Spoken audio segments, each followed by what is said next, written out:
દોસ્તો, અમદાવાદમાં બનેલી પ્લેન ક્રેશ દુર્ઘટનામાં જ્યારે ગુજરાત રાજ્યના પૂર્વ સીએમ વિજયભાઈ રૂપાણીનું નિધન થયું હતું, ત્યારે હવે એમના પરિવારમાંથી સમાચાર સામે આવી રહ્યા છે. દોસ્તો, અમે તમને જણાવી દઈએ કે આ પરિવાર હવે તૂટી પડ્યો છે.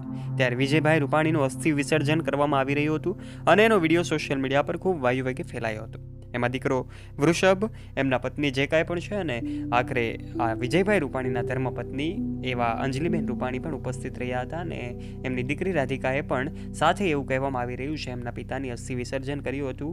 અત્યારે આ વિડીયો હાલ સોશિયલ મીડિયા પર ખૂબ વાયુવેગે ફેલાયો છે. શું છે આ ઘટનાઓ? આખરે રુદન જોઈને તમે પણ રડી પડશો. આ તમામ બાબતો જાણીશું આજના વિડીયોમાં, માટે અંત સુધી બન્યા રહેજો. અને વિડીયોમાં આગળ વધીએ તે પહેલાં આપે હજુ સુધી આ 300થી વધારે જે નિર્દોષ લોકો છે જે અમદાવાદમાં બનેલી પ્લેન ક્રેશ દુર્ઘટનામાં અવસાન પામે છે, એમાં સ્વર્ગસ્થ વિજયભાઈ રૂપાણી પણ છે, ત્યારે આ સૌને આપ કોમેન્ટ બોક્સના માધ્યમથી શ્રદ્ધાંજલિ પાઠવવાનું ચૂકતા નહીં. આ તમામ દિવ્ય આત્માના પરિવાર પર આવી પડેલી આ દુઃખની ઘડી સહન કરવાની શક્તિ ઈશ્વર આપે એવી પણ પ્રાર્થના કરજો. ઓમ શાંતિ અવશ્ય લખજો. અને ચેનલ ઉપર પહેલી વાર આવ્યા હોય તો નીચે રહેલું બેલ આઇકન દબાવીને અમારી યુટ્યુબ ચેનલને અવશ્ય સબસ્ક્રાઇબ કરી લેવાની જવાબદારી તમારી છે.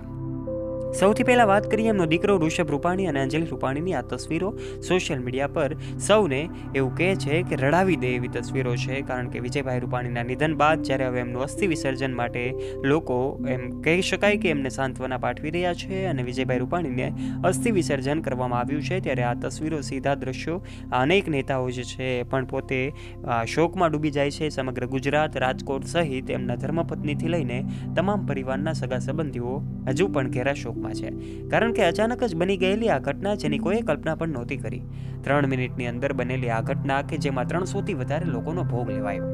એમાં સ્વર્ગસ્થ વિજયભાઈ રૂપાણી કે જેઓ ખૂબ સારી રીતે પોતાની ટ્રીપ માણવાના હતા, લંડનમાં પોતાની દીકરી જે અભ્યાસ કરે છે એમને મળવા માટે જઈ રહ્યા હતા.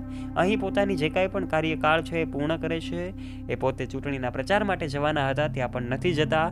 2 વખત ટિકિટ કેન્સલ કરાવવામાં આવે છે અને 3જી વખત પોતે ટિકિટ બુક કરાવે છે, અને છતાં પણ તેઓ બચી ન શકે અને 3 મિનિટની અંદર જ પ્લેન ક્રેશ થાય છે, જેમાં 300થી વધારે લોકોનું મૃત્યુ થાય છે.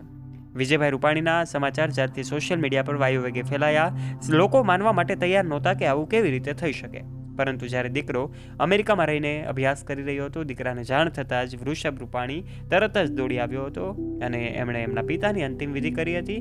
એમના અસ્થિ વિસર્જન માટે પણ દીકરો હાજર રહ્યો છે અને હવે જે કાંઈ પણ છે એમની શોક સભાઓ અલગ અલગ જગ્યાએ થઈ રહી છે. સ્વર્ગસ્થ વિજયભાઈ રૂપાણીની શોક સભાઓ આખરે રાજકોટ હોય, ગાંધીનગર હોય કે પછી એમના નિવાસ સ્થાનો હોય, ત્યાં એમની શોક સભામાં લાખો લોકોની જનમેદની જામી જાય છે, કારણ કે આ જ બતાવે છે કે વિજયભાઈ રૂપાણીની લોકચાહના કેટલી હતી. એક સંવેદનશીલ વ્યક્તિ પોતાના કાર્યકાળ દરમિયાન તેમણે કરેલા કાર્યોની લોકો યાદ કરે છે, એમની સાથે વિતાવેલા દિવસો લોકો યાદ કરે છે. સોશિયલ મીડિયાના માધ્યમથી હોય કે રૂબરૂ મળીને એમના પરિવારને જ્યારે બધા જ લોકો સાંત્વના પાઠવી રહ્યા છે, ત્યારે એમના પરિવારના જુદા જુદા સભ્યો પણ લોકોનો આભાર માનતા જોવા મળે છે. આ દુઃખની ઘડીમાં જ્યારે વિજયભાઈ રૂપાણી તો આપણી વચ્ચે નથી, પરંતુ એમના પરિવારના સદસ્યો છે, ત્યારે સૌ લોકો એમના પરિવારને પણ એક હૂંફ આપી રહ્યા છે અને વિજયભાઈને શ્રદ્ધાંજલિ પાઠવી રહ્યા છે.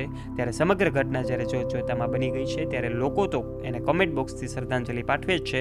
ત્યારે આપ પણ જો હજુ સુધી વિજયભાઈ રૂપાણી સહિત 300થી વધારે લોકોને શ્રદ્ધાંજલિ ન પાઠવી હોય તો કમેન્ટ બોક્સમાં આપ ઓમ શાંતિ લખવાનું ચૂકતા નહીં. આ ઘટના વિશે આપના વિચારો, મંતવ્યો કમેન્ટ બોક્સમાં કમેન્ટ કરીને અમને જરૂરથી જણાવજો. વિડીયો પસંદ આવ્યો હોય તો વિડીયોને લાઈક કરજો, તમારા દોસ્તો સાથે શેર કરવાનું ના ભૂલતા, તથા આવા ને આવા રસપ્રદ અને રોચક વિડીયોઝ નિહાળવા માટે અત્યારે જ નીચે રહેલું બેલ આઇકન દબાવીને અમારી યુટ્યુબ ચેનલને અવશ્ય સબસ્ક્રાઇબ કરી લેવાની જવાબદારી પણ હવે તમારી છે. ધન્યવાદ.